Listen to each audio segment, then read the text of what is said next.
Hola, ¿qué tal? Mi nombre es José Daniel Chaparro, soy estudiante de Psicología de primer semestre, bajo las directrices de la materia de Constitución Política del ENRC 13891 del profesor Rafael Peña. De aquí vamos a empezar a desglosar unos temas importantes sobre una lectura ya preestablecida que nos había dejado el docente. Antes de iniciar, quiero tener en cuenta unos términos que son muy principales como para el desarrollo de la temática del video. Uno de ellos es los derechos, los cuales hacen parte y se encuentran consignados dentro de la Constitución Política Nacional del 91 como nuestra Carta Magna, donde especifica los derechos que tenemos nosotros como ciudadanos y que el Estado debe de recurrir para nuestro bienestar. Entre ellos encontramos como el derecho a la vida, el derecho a ser identificados y también al de ser personas participativas políticamente. No obstante, también encontramos los deberes. Los deberes hacen parte de un compuesto moral que nos permite integrarnos a la sociedad y que comprende muchos factores. Dentro de ellos podemos identificar algunos como el respeto a los demás. Debemos identificar como el respeto a los niños y a las niñas como personas ya que hacen parte dentro del territorio nacional, al de respetar y cuidar nuestro cuerpo y el de velar y garantizar seguridad a las personas que nos rodean. ¿Y por qué tocamos estos temas como tan fundamentales antes de entrar a lo que tiene que ver con la lectura? Porque dentro de ella se encuentra inmerso algo muy principal que tiene que ver con la ética humana. Y la ética humana tiene como unas derivaciones específicas, las cuales son como el modo de ser y el carácter. ¿Y por qué esto es influyente? Porque dentro de la lectura que vamos a expresar en este momento, la cual es los derechos fundamentales a medias e integralidad de derechos, escrito por Carlos Alberto Perdomo Castaño, dentro del marco de la Defensoría del Pueblo de las políticas colombianas, maneja muchos de esos criterios de que dicen, bueno, usted es un individuo, pero como individuo, ¿cómo tiene la necesidad de comportarse frente a las políticas que le está presentando el Estado? No solamente es decir, soy ciudadano, pero debo ser participativo. Entonces, a través de los enunciados siguientes, vamos a empezar a desglosar ciertos temas fundamentales que se encuentran inmersos. Desglosando el libro, en el inciso B encontramos lo que son las apreciaciones y los conceptos de las terminologías fundamentales que hablan del principio de la integridad del ser humano. Por eso nos vamos a enfocar en el inciso número 5 de ese mismo compuesto, el cual inicia con una pregunta fundamental, la cual es la siguiente. ¿La integralidad es una especie de fundamentación ético-jurídica de los derechos humanos? Y partiendo desde este enunciado, las apreciaciones que encontramos son las siguientes. Bien se sabe que dentro de las investigaciones expuestas por Carlos Perdomo, uno de los autores que más llama la atención dentro de este texto es el de Jesús Amunchatequi. Él también nos habla sobre los derechos humanos y hace la siguiente comparación. Nos dice, sí, derechos humanos es tener derecho a la libertad, a la seguridad y a la participación política. Pero aún así, estos están enfocados a un bien individual.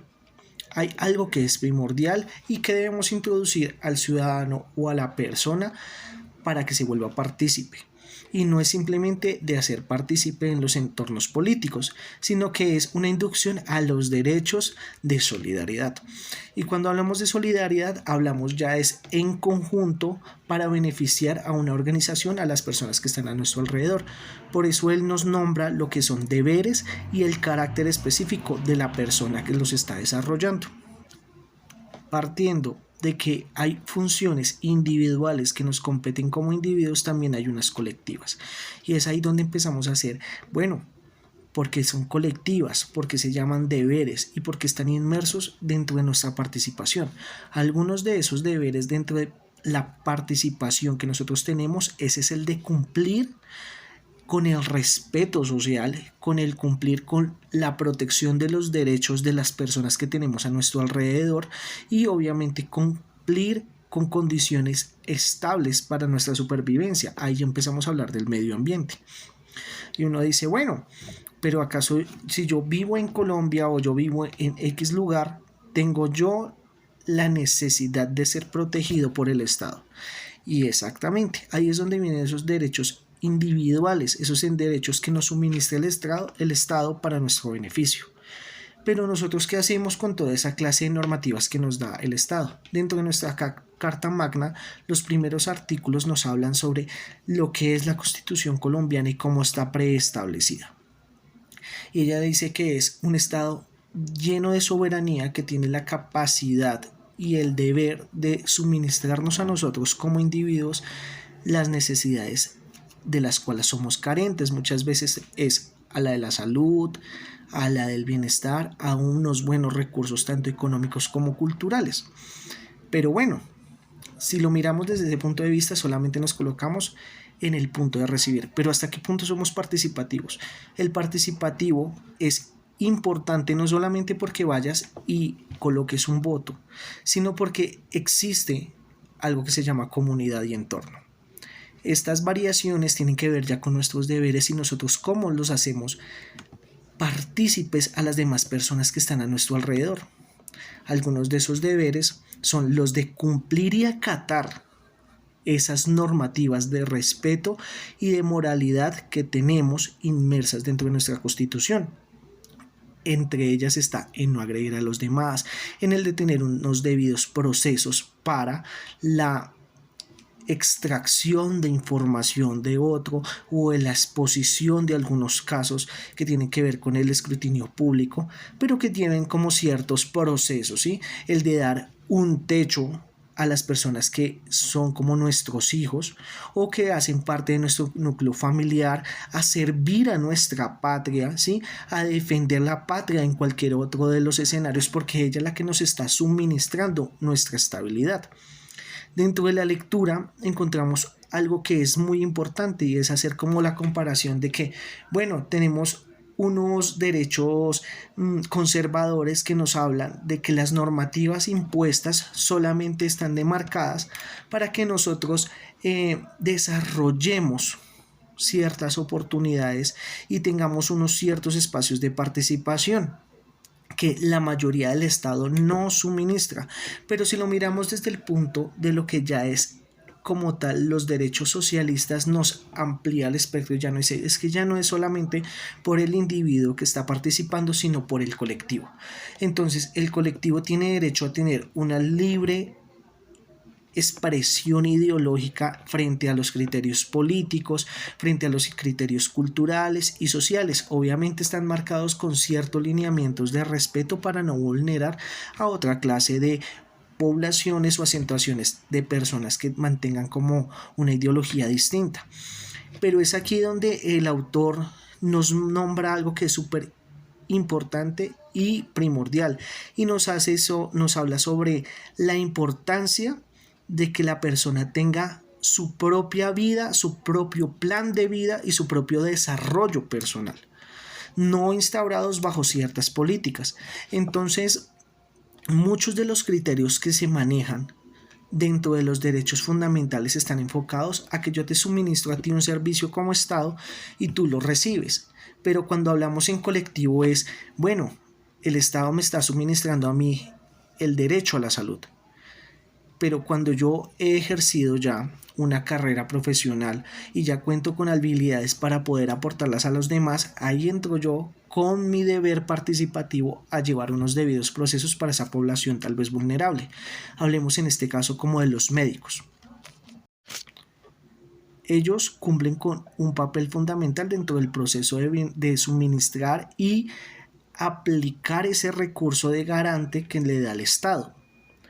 Pero el pueblo tiene el derecho a tener ciertas condiciones adecuadas para recibir ese recurso, a tener debidos procesos dentro de la normativa de recibirlos, como si necesita algún tipo de tratamiento, algún tipo de examen, ¿sí? Entonces se va creciendo como la masa de participación dentro del entorno como deber del individuo colectivo. Dentro de la lectura había algo muy importante que decía: los derechos humanos con el mismo fundamento y las mismas características las de los derechos de libertad, de seguridad y de participación política que con las concepciones conservadoras lo consideran. Y si partimos de ese enunciado, es que aparte de lo que nos suministran, nosotros como entes y tenemos el deber de generar seguridad para las personas que tenemos a nuestro alrededor, una buena participación política sin beneficios, que eso lamentablemente ahí es donde vemos inmerso lo que es la ética, tanto en nuestra forma humana como en nuestra forma competitiva, y obviamente en las concepciones. Si partimos de lo que son concepciones, dentro del organigrama todos manejamos una concepción de verdad, de mentira, hasta de realidad totalmente distinta. Por eso nuestra Carta Magna tiene unos criterios específicos que dice: bueno, usted como ciudadano tiene el derecho a la vida, tiene el derecho a la salud, a una familia, a un techo, a un alimento, pero viene con ciertas condiciones. Cuando yo altero, un ejemplo, el derecho a la vida y lo vulnero hacia otra persona, quitándole como ese derecho esencial, yo ya acarreo ciertas consecuencias que están inmersas, ¿no? Porque no podemos decir que solamente me tiene que beneficiar a mí. El conjunto tiene que beneficiar a toda la población por igual. Dentro de la lectura habla de que es buscar que todas las poblaciones cuenten con las mismas garantías sin importar el lugar donde se encuentren. El romper el esquema de las teorías políticas sobre los derechos humanos no significa de que beneficien a algún tipo de población específica. Por el contrario, esas teorías lo que pretenden es ampliar el espectro de participación, de colaboración y de cobertura frente a los derechos esenciales que tenemos. Obviamente nosotros haciéndonos partícipes y que nosotros nos generemos como garantes de que esos recursos, bienes o servicios que nos está prestando el Estado se lleven a cabalidad. Nosotros no podemos acumular un recurso que es suministrado para varias personas para tomarlos de manera individual. Y cuando rompemos con esos paradigmas de teorías de que simplemente se benefician a ciertos entes, llegamos a la teoría como tal consolidada de que ningún obstáculo, tanto teórico como político, es enfocado al bienestar, sino que es enfocado a satisfacer las necesidades de todas las personas por igual, sin ningún tipo de presunción. Eso quiere decir que a través de la autonomía personal nosotros podemos suministrar y ser participativos en la aplicación de muchos de esos derechos que tenemos.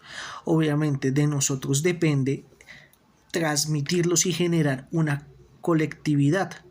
El problema de no generar la colectividad es que esta es la que sostiene los derechos básicos fundamentales, ¿sí? Del individuo. Si no hay colectivo, no hay individuo.